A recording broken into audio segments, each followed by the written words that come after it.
नमस्कार दोस्तों, बहुत स्वागत है आपका इंडियन टॉक्स में। इस वीडियो में बात करेंगे दोस्तों इंडियन पोस्ट ऑफिस में जीडीएस का सिलेक्शन प्रोसीजर के ऊपर। सबसे पहले दोस्तों हम बात करेंगे कि जैसे ही आपके पास एसएमएस आता है जीडीएस में सिलेक्शन के लिए, कुछ इस तरीके से आता है कि you are selected for GDS, ठीक है।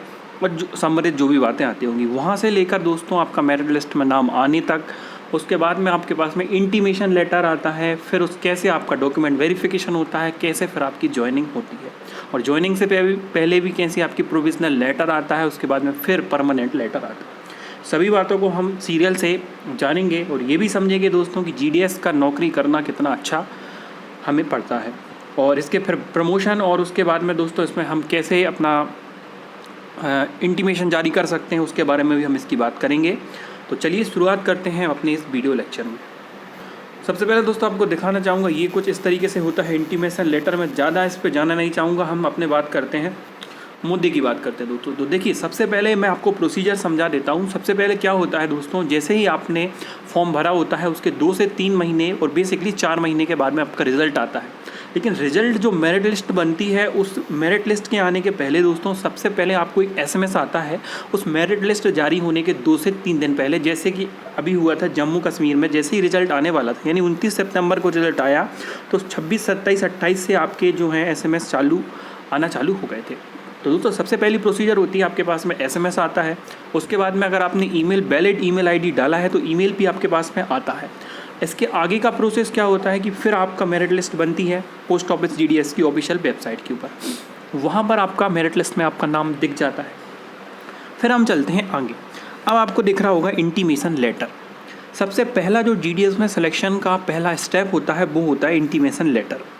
इंटीमेशन लेटर क्या होता है और ये हमें कैसे मिलता है, उसके बारे में मैं आपको बता रहा हूँ। तो इंटीमेशन लेटर में दोस्तों आपको बताया जाता है कि कब आपको डॉक्यूमेंट वेरिफिकेशन के लिए संबंधित एजेंसी में या रिक्रूटिंग अथॉरिटी के पास में पहुंचना होता है। उसके बाद में आपकी वेरिफिकेशन का डेट होता है। उसमें आपके सिग्नेचर होते हैं किसके, अथॉरिटी के। अथॉरिटी क्या होती हैं उसके बारे में भी अभी हम चर्चा कर रहे हैं वीडियोज़ में। तो सबसे पहले आपको क्या होना होता है, मैं आपको ऑफिशियल प्रोसीजर बताने जा रहा हूँ। जिन बंदों का सिलेक्शन हो चुका है उनसे इन्फॉर्मेशन लेने के बाद में आपको इन्फॉर्मेशन दी जा रही है। इन्फॉर्मेशन को आप मैच कर सकते हैं आपके सिलेक्शन के बाद में, क्रॉस चेक भी आप कर सकते हैं। तो शुरुआत करते हैं। तो रिजल्ट आने के दोस्तों 15 से 20 दिन के बाद में, रिजल्ट आने के 15 से 20 दिन के बाद में आपके पास में इंटीमेशन लेटर आता है बाय डाक, या पोस्टमैन आपके घर जा कर के क्या देगा, ये इंटीमेशन लेटर देता है। इस इंटीमेशन लेटर में आपको कब मिलता है इंटीमेशन लेटर, ये डिपेंड करता है आपकी अथॉरिटी के ऊपर, रिक्रूटिंग अथॉरिटी के ऊपर और डाक प्रोसेस के ऊपर, कि कितने फास्ट या कितनी वो स्लो चल रही है। दोस्तों ये वैसे तो ये 15 से 20 दिन के बाद आना चालू होते हैं। जैसे ही रिजल्ट आया उसके 15 से 20 दिन के बाद ये आना चालू हो जाते हैं। लेकिन कभी कभी दोस्तों इनको आने में 1 से 1.5 महीने और मैक्सिमम आपको 2.5 महीने लग जाते हैं। इसके अलावा अगर 2.5 महीने में आपके पास में आपका इंटीमेशन लेटर नहीं आता है रिजल्ट घोषित होने के बाद भी, यानी कि मेरिट में आपका नाम आने के बाद भी, तो उसके बाद में दोस्तों आपको खुद से रिक्रूट एजेंसी के पास में जाना होता है, जिसकी डिटेल आपकी जब फॉर्म भरते हैं जो प्रिंट आउट आपको मिलता है उसमें होती है बाकायदा, ठीक है। फिजिकली आपको रिसीव करने के लिए वहाँ पर जाना होता है अगर आपके पास में इंटीमेशन लेटर नहीं होता। अब बात करते हैं ये इंटीमेशन लेटर क्या होता है। तो इंटीमेशन लेटर में दोस्तों आपको बताया जाता है कि आगे आपका जो डॉक्यूमेंट वेरिफिकेशन होता है, जो कि इंटीमेशन लेटर आने की अगली प्रोसेस है, उसकी डेट के बारे में बताया जाता है। इसके अलावा उसमें आपकी हायर अथॉरिटी के सिग्नेचर होते हैं, ठीक है, डेट्स होता है, और एड्रेस दिया जाता है कि कहाँ पर आपको पहुँचना है, जहाँ पर आपका डॉक्यूमेंट वेरिफिकेशन होगा। तो अब मैं आपको बता देता हूँ आगे, ठीक है। अब हम चलते हैं इसके आगे मैं आपको यह बता रहा हूँ कि जैसे ही सिलेक्शन आप जो सिलेक्टेड कैंडिडेट्स होते हैं, मतलब कि नॉर्मल सी बात है, एक अथॉरिटी के ऊपर केवल आप ही नहीं जाने वाले होते हैं, आपके अतिरिक्त कई सारे कैंडिडेट वहाँ पर पहुँचते हैं जिनका सिलेक्शन ऑलरेडी हो चुका है। तो फिर दोस्तों आपके सिलेक्टेड कैंडिडेट्स जो हैं कहाँ पर पहुँचते हैं, आपके जहाँ पर रिक्रूट एजेंसी के ऊपर, जहाँ पर जनरली आपका डॉक्यूमेंट वेरिफिकेशन होना होता है। तो उस अथॉरिटी के ऊपर दोस्तों आपका होना है क्या, डॉक्यूमेंट वेरिफिकेशन। तो एक रूम के अंदर आप सभी को बिठाला जाता है। उसके बाद में 1 बाय 1 दोस्तों आपको बुलाया जाता है। वहाँ पर दोस्तों जो आपका वेरिफिकेशन करने वाला होता है जनरली वो इंस्पेक्टर कहलाता है, ठीक है। इंस्पेक्टर कहलाता है। अब ये इंस्पेक्टर पुलिस वाला नहीं होता, ये इंस्पेक्टर वो होता है जिसका SSC CGL में सिलेक्शन हुआ होता है, यानी जिसने SSC CGL का पेपर पास करा होता है वो ऑफिसर या वो इंस्पेक्टर आपके पास में होता है। इसके अलावा दूसरा व्यक्ति भी आपके पास में हो सकता है, उसको कहते हैं सुपरिटेंडेंट ऑफ पोस्ट, जो कि पोस्ट ऑफिस में बड़ा ऑफिसर माना जाता है, जिसके बारे में मैं लास्ट वीडियो में आपको बता चुका हूँ।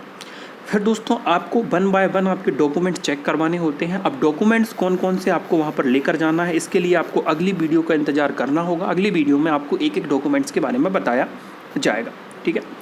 तो ये तो हो गई कि आप वहाँ पहुँच गए दोस्तों, और फिर आपको वहाँ पर डॉक्यूमेंट्स 1 बाय 1 लिए जाते हैं, जिसमें जो कंपलसरी चीज़ें हैं वो मैं आपको बता देता हूँ। सबसे पहले दोस्तों आपको वहाँ पर आपकी जेरोक्स या फिर ओरिजिनल मार्कशीट लेकर के जानी है। इस बार क्या हुआ था दोस्तों, जो 2018 के बाद में जो एक बंदे का 2019 में सिलेक्शन हुआ था, तो वो अपनी ओरिजिनल मार्कशीट लेकर के नहीं गया था। तो फिर संबंधित अथॉरिटी यानी इंस्पेक्टर ने उससे कहा कि आप अपना ओरिजिनल मार्कशीट ले आइए। अब ये डिपेंड करता है आपके यहाँ की अथॉरिटी के ऊपर कि आपका जेरोक्स में ही काम चला लेते हैं, यानी डुप्लीकेट में ही काम चला लेते हैं, या फिर उनको ओरिजिनल चाहिए होता है। जनरली लगभग सभी पोस्ट ऑफिस पे ओरिजिनल मार्कशीट मांगी जाती है, लेकिन फिर भी आप गलती से अगर लेकर नहीं जाते हैं तो कोई चिंता की बात नहीं है। वो आपको दोस्तों बोलते हैं सामने से कि आपको ये मार्कशीट जो है लेकर के आनी होगी। उसके बाद में एक चीज़ आपको ज़रूर ले जानी है, वो है आपकी फ़ोटोज़ वहाँ पर आपकी बहुत ज़रूरी होती हैं। इसके बाद में मैं आपको सजेस्ट करूँगा कि आप लगभग आपके फुल डॉक्यूमेंट्स तैयार रखिए। डॉक्यूमेंट वेरिफिकेशन के लिए पूरे ही डॉक्यूमेंट्स आपको ले जाने वहाँ बहुत ज़रूरी होते हैं। अब पिछली बार एक बात और हुई थी कि वहाँ पर आपका दोस्तों 10वीं का जो एडमिट कार्ड है, जब आप 10वीं बोर्ड का पेपर देने जाते हो तो एडमिट कार्ड वहाँ पर आपको मिलता है। तो वो एडमिट कार्ड दोस्तों आपको वेरिफिकेशन के लिए ले जाना होता है जब भी आपका ये डॉक्यूमेंट वेरिफिकेशन होता है, लेकिन कई बार आप नहीं ले करके जाते हो तो आपसे मंगवा लिया जाता है, ठीक है। ये आपके पास नहीं होता है तो फिर वो मार्कशीट से काम चला लेते हैं, ठीक है। अब इसके अलावा आपको कंप्यूटर सर्टिफिकेट भी वहाँ पर लगता है 2 महीने का। ये भी हम अपनी वीडियोज़ में हर बार आपसे कहते हैं, 2 महीने का कंप्यूटर सर्टिफिकेट वहाँ कंपलसरी होता है।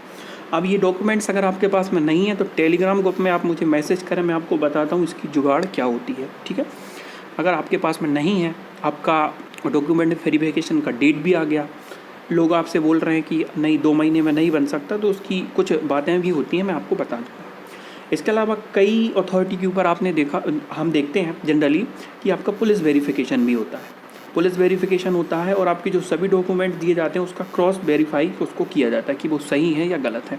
इसके अलावा कई सारे सेंटर पे हमने देखा है कि हेल्थ सर्टिफिकेट भी आपको चेक करवाना होता है। तो आप ध्यान रखें कि अगर आपके पास में हेल्थ सर्टिफिकेट या कंप्यूटर सर्टिफिकेट, 10th का एडमिट कार्ड, ये सब चीज़ें नहीं है तो इनका अरेंजमेंट आप कर सकते हैं। और अगर नहीं भी है आपके पास में हेल्थ सर्टिफिकेट या पुलिस वेरिफिकेशन का कार्ड तो कोई उतना ज़्यादा ज़रूरत नहीं होता है।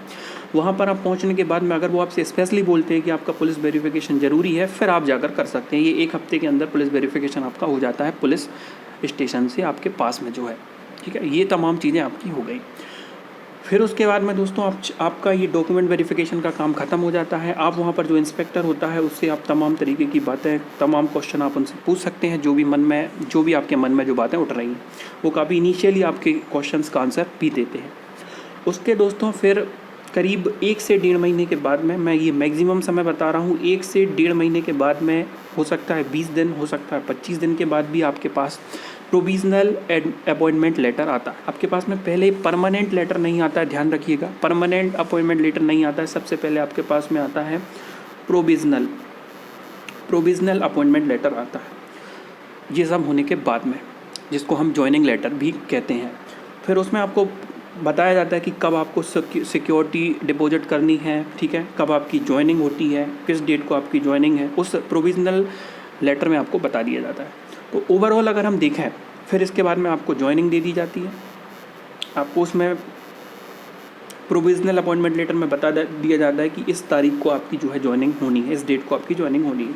इसके अलावा अभी आपको परमानेंट जॉइनिंग लेटर नहीं दिया जाएगा, क्योंकि ये लंबी प्रोसेस होती है। आपकी जॉइनिंग हो जाएगी, फिर आप जॉइनिंग करते करते इस लेटर को आसानी से रिसीव कर सकते हैं, कोई दिक्कत की बात नहीं है, ठीक है। अब दोस्तों हम इसमें एक चीज़ और ऐड करना चाहेंगे कि ये पूरी जो प्रोसेस है वो 3 से 4 महीने की प्रोसेस होती है, यानी रिजल्ट आने के 3 से 4 महीने के अंदर आपको जॉइनिंग मिल जाती है। कई बार ये 5 से 6 महीने भी लग जाते हैं, जहाँ पर बहुत ज़्यादा स्लो प्रोसेस होती है। अब बहुत इंपॉर्टेंट बात इसमें मैं आपको ज़रूर ऐड करूँगा, अब इम्पोर्टेंट बात क्या है कि अगर आप ज्वाइनिंग कर लिए हैं उसके 1 साल के बाद में, अगर आप लड़की हैं आप फीमेल हैं तो आपके 1 साल के बाद में दोस्तों, यानी 1 साल के बाद आपको क्या हो जाता है, आप ट्रांसफ़र कर सकते हैं जहां आपको लग रहा है आपकी सुविधा के हिसाब से, कि अगर आप फीमेल हैं तो। इसके अलावा दोस्तों अगर आप मेल हैं, आप मेल कैंडिडेट हैं तो आपको 2 साल के लिए वेट करना होता है। 2 साल नौकरी करने के बाद में आप अपने, जैसे कई लोगों ने बाहर फॉर्म भरा होता है तो वो चाहें अपनी सुविधा के हिसाब से तो अपने एरिया में जो है ट्रांसफ़र करा सकते हैं, बशर्ते कि वहाँ पर सीट खाली होनी चाहिए नज़दीक। इसके बाद फिर आप जब आप 3 साल की ड्यूटी पोस्ट ऑफिस में दोस्तों आप कर लेते हो GDS के पोस्ट बतौर GDS, तो फिर आपको एग्ज़ाम के लिए आप एप्लीकेबल हो जाते हो। यानी कि फिर आप क्या कर सकते हो, MTS का एग्ज़ाम दे सकते हो, पोस्ट ऑफिस MTS का, जिसमें करीब आपकी 30,000 सैलरी चली जाती है। इसके अलावा आप जो पोस्टमैन या मेल गार्ड के लिए भी आप यहाँ पर अप्लाई कर सकते हो। कब? जब आप 3 साल की नौकरी पूरी कर लेते हैं। तो GDS की लाइफ दोस्तों बहुत शानदार होती है। GDS की लाइफ कैसी होती है इसके लिए वीडियो बनाया हुआ है मैंने, तो आप वो देख लीजिए, डिस्क्रिप्शन में लिंक भी मिल जाएगी, चैनल पे जाकर भी चेक कर सकते हैं। ठीक है, ये सब बातें थी GDS की ज्वाइनिंग से संबंधित। तो मैंने लगभग पूरी बातें आपको इस लेक्चर में कंक्लूड कर दी हैं। फिर भी कोई आपकी क्वेरी बचती है तो कमेंट बॉक्स में कमेंट डाल दीजिएगा, मैं आपकी ध्यान से दूंगा। इसके अलावा जो हर एक GDS है, जैसे MP GDS है, राजस्थान GDS है, हरियाणा GDS है, असम GDS है, इन सब के जो टेलीग्राम चैनल की लिंक आपको डिस्क्रिप्शन में मिल जाएगी। इसके अलावा दोस्तों आप टेलीग्राम में जाकर भी ज्वाइन हो सकते हैं, सर्च कर लीजिएगा MP GDS, राजस्थान GDS, तो आपको वो मिल जाएगी। ठीक है, जैसे दोस्तों आपको इसमें दिख रहा होगा कि हाँ ओडिशा पोस्ट ऑफिस, आप यहाँ पर जाके सर्च कर लीजिए, लिंक भी आपको मिल जाएगी। कोई परेशानी अगर है तो तमिलनाडु, जम्मू कश्मीर GDS, इन सब के बारे में आपको मिल जाएगा यहाँ पर, है ना। MP GDS है, MP post office GDS Rajasthan. इसमें क्या होता है, काफ़ी सारे बच्चे होते हैं और आप हमसे डायरेक्ट क्वेश्चन भी कर सकते हैं। क्या हर कमेंट का जवाब देना दोस्तों थोड़ा सा संभव नहीं हो पाता है, इस वजह से यहाँ टेलीग्राम में आपको सजेस्ट करूँगा कि यहाँ पर आप ज़रूर आएँ। अगली वीडियो में मैं आपको बताऊँगा कि डॉक्यूमेंट वेरिफिकेशन के लिए आपके पास कौन कौन से डॉक्यूमेंट्स होने ही चाहिए और कौन से डॉक्यूमेंट्स नहीं हैं तो आपका चल जाएंगे। साथ ही अगर आप कंप्यूटर सर्टिफिकेट के बारे में जानकारी चाहते हैं तो सबसे पहले तो आपको टेलीग्राम की लिंक जो है ज्वाइन करनी पड़ेगी। जिस भी सर्कल से हैं उस भी सर्कल से आप ज्वाइन कर सकते हैं, या दूसरा सर्कल का आप, जैसे आप राजस्थान से आप MP का ज्वाइन करते हैं तब भी आपको रिप्लाई दिया जाएगा, उसमें कोई परेशानी वाली बात नहीं है। सबसे इम्पोर्टेंट बात दोस्तों कि इंडियन टॉक्स चैनल को सब्सक्राइब कर लीजिए फटाक से, क्योंकि यहाँ पर ये पोस्ट ऑफिस GDS के लिए एक ऑफिशियल YouTube चैनल है। यहाँ पर कोई भी फर्जी या फेक न्यूज़ आपको नहीं दी जाती है। ठीक है, और इसके अलावा दोस्तों अब हमने एक वीडियो और रिसेंटली अपलोड की हुई है जिसमें आपको बताया गया है कि GDS की जो जॉब है वो कैसी है। ठीक है, यहाँ पर भी जाकर आप इसको देख सकते हैं। बाकी तमाम वीडियोस आपकी GDS से संबंधित यहाँ पर मिल जाएंगी। जिस भी सर्कल से आप हैं उससे संबंधित यहाँ पर आपको पूरी जानकारी दी। तो ये था GDS के बारे में कुछ जानकारी। अच्छी लगी हो तो एक बार हम क्या करें, आप वीडियो को लाइक और कमेंट आपका ड्रॉप जरूर कर दीजिए। इसके अलावा टेलीग्राम चैनल की लिंक आप ज़रूर से ज्वाइन करें। आज के लिए बस इतना ही, मिलते हैं अगले वीडियो में।